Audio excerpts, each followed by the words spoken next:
करीब 25 मिनट के बाद हम अस्पताल पहुंचे। तब मेरी सास की हालत बहुत खराब थी। वह बोलने या चलने में असमर्थ थी और एकदम सुस्त। उन्हें तुरंत ही आपातकालीन विभाग में भर्ती कराया गया और हम विजिटर काउंटर पर बैठ गए। कविता रो रही थी। पिताजी आकर उसके सिर पर हाथ रखते उसने अपने पिता को गले लगाया। रोते स्वर में बहुत कुछ बोलती रही जो समझ में नहीं आया। पिता ने बेटी को स्नेह से बाहों में पकड़ रखा था। मैंने ससुर का हाथ पकड़ा और उन्हें एक कुर्सी पर बिठाया। आशंका थी कि अत्यधिक चिंता के कारण इन्हें भी कुछ न हो जाए। करीब आधे घंटे बाद डॉक्टर आए और मरीज के बारे में बताया कि प्रीमेच्योर डिलीवरी करना होगा। नॉर्मल डिलीवरी तो संभव नहीं है। जितनी जल्दी हो सके सिजेरियन डिलीवरी की व्यवस्था करनी होगी। ऑलरेडी बहुत खून बह चुका है। अगर तुरंत फैसला नहीं हुआ तो जान को खतरा भी हो सकता है। पिताजी यह सुनकर कुर्सी पर बैठ गए, एकदम खामोश। शायद वह इस दुनिया से किसी दूसरी दुनिया में चले गए। मैंने पिताजी से कहा, पिताजी आप टूटेंगे नहीं। डॉक्टरों को अपना काम करने दें। भगवान है, माँ ठीक हो जाएंगी। पिता ने चुपचाप आंसू बहाए, फिर उठ खड़े हुए और कहा, ठीक है डॉक्टर साहब, आपको जो उचित लगे करिए। बस एक बात, मेरी पत्नी के साथ कोई कॉम्प्रोमाइज मत कीजिएगा। मैं समझ गई थी कि पिताजी ने क्या संकेत दिया। डॉक्टर ने कहा, देखिए हम पूरी कोशिश करेंगे, बाकी सब ईश्वर के हाथ में है। मरीज का बच्चा प्रीमेच्योर है, उसकी डिलीवरी की तारीख अभी नहीं आई है। क्रिटिकल प्रेगनेंसी है, इसीलिए हम अभी कुछ नहीं कह सकते। मैं और मेरे ससुर जी काउंटर पर बैठ गए और सारी औपचारिकताएं पूरी की। मेरे पास कुछ पैसे जमा थे जो मैं समझदारी से साथ लाई थी। वो पैसे भी अब काम आए। ससुर जी ने मेरे सिर पर हाथ रखकर कहा, तुम पर मेरा इतना कर्ज हो गया है कि मैं इसे कभी चुका नहीं सकता बेटी। मैंने उनका हाथ पकड़ा और कहा, फिर आप मुझे बेटी क्यों कहते हैं? क्या एक बेटी मदद नहीं कर सकती? मुझे बस आप लोगों से एक ही चीज चाहिए, हमेशा आप दोनों के हाथ हमारे सिर पर रखिएगा। हमें कभी गलत मत समझिएगा। पिताजी कुछ नहीं बोले, बस मेरी तरफ देखा और आंसू के 2 बूंद उनकी आंखों से गिराए। सासू माँ को ऑपरेशन रूम में ले गए हुए 15 मिनट हो चुके थे। मैं और कविता इंतजार में बैठे हैं। कविता अनवरत रो रही थी। दिलासा देना चाहूं तो भी नहीं दे सकती। पिताजी बैठे भी नहीं रहे, गलियारे के इस छोर से उस छोर तक सिर्फ आना जाना कर रहे थे। मैंने फिर से कोशिश की मोहन से फोन पर बात करने की, लेकिन उनका फोन अब भी स्विच ऑफ आ रहा था। फिर करीब 45 मिनट के बाद ऑपरेशन रूम का दरवाजा खुला और डॉक्टर बाहर आए। पिताजी पागलों की तरह डॉक्टर के पास दौड़े। मैं और कविता भी उनके पीछे पीछे चल दिए। पिताजी ने पूछा, क्या हुआ डॉक्टर साहब, सब ठीक है ना? डॉक्टर ने कहा, बधाई हो, आपको बेटा हुआ है। मैंने और कविता जी ने भगवान को हाथ जोड़कर शुक्रिया अदा किया। फिर मेरे ससुर जी ने पूछा कि मेरी पत्नी वह कैसी हैं? यह बात सुनकर डॉक्टर चुप हो गए। पिताजी डॉक्टर की चुप्पी से घबरा गए और बोले, कुछ तो बोलिए डॉक्टर साहब।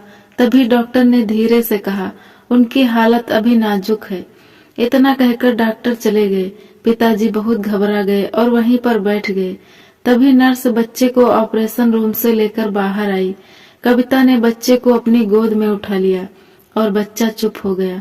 कविता बच्चे को देखकर मुस्कुराने लगी। बच्चा बहुत ही प्यारा था। मैंने भी उसे गोद में उठाया, फिर पिताजी को गोद में दे दिया। पिताजी उस बच्चे को उठाकर और जोर जोर से रोने लगे। शाम के वक्त जब मोहन घर पहुंचा तो देखा घर में कोई नहीं है। किसी को ना पाकर उनका दिल अनजाने डर से कांपने लगा। फोन को चार्जिंग पर लगाकर ऑन किया तो देखा, हैरान रह गया कि प्रिया की 10 मिस कॉल थी। जैसे ही फोन लगाकर पूछने लगा, उसी समय उनके पिताजी का फोन आया। मोहन जो अभी तक अपने पिता से नाराज था, उनसे बात तक नहीं कर रहा था, परेशान होते हुए तुरंत बोला, हेलो पिताजी, कहाँ हैं आप? सब ठीक तो है ना? माँ तो ठीक है। बेटा, हम अस्पताल में हैं। तुम्हारी माँ की हालत कुछ ठीक नहीं है। तुम ऐसा करो, हमारी अलमारी के लॉकर में तुम्हारी माँ की सारी रिपोर्ट्स रखी हैं। तुम उनको लेकर जल्दी यहाँ पहुँचो। पिताजी आप चिंता मत कीजिए, मैं तुरंत पहुँचता हूँ। मोहन ने माँ पिताजी की अलमारी के लॉकर का ताला खोला, लेकिन उसमें बहुत सारे कागज पड़े हुए थे। उसे समझ नहीं आ रहा था। हड़बड़ाहट में रिपोर्ट ढूंढते ढूंढते सभी कागज जमीन पर बिखर गए।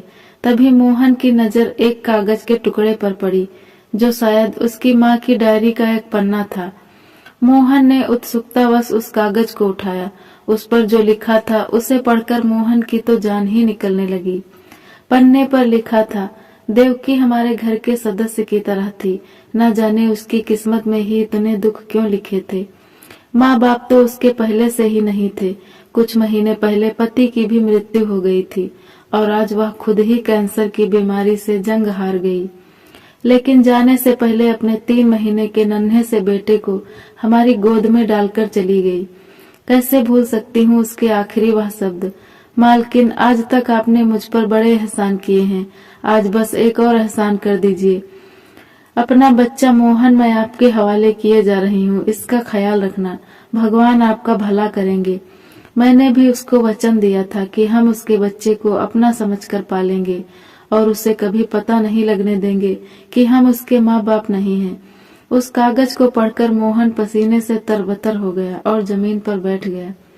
वहां पहुंचा तो देखा माँ की हालत बहुत खराब है। वह प्रिया से कह रही थी कि मेरे बच्चे को तुम अपना समझकर पालोगी ना, कभी उसे माँ की कमी महसूस न होने देना। पिताजी बौखलाए हुए दौड़ते हुए मोहन के पास आए और रोने लगे।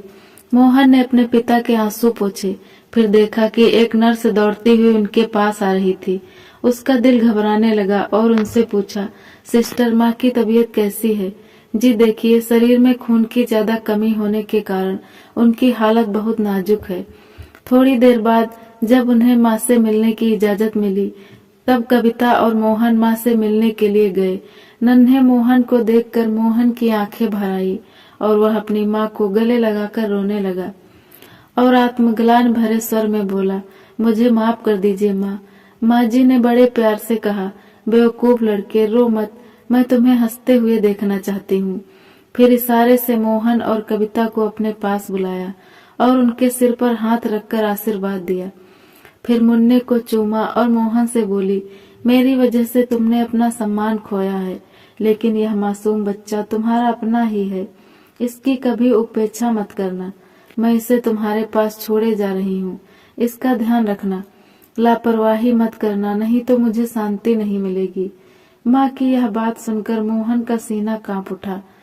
मैंने कहा, माँ आप ये क्या कह रही हैं? आप हमें छोड़कर कहाँ जाएंगी?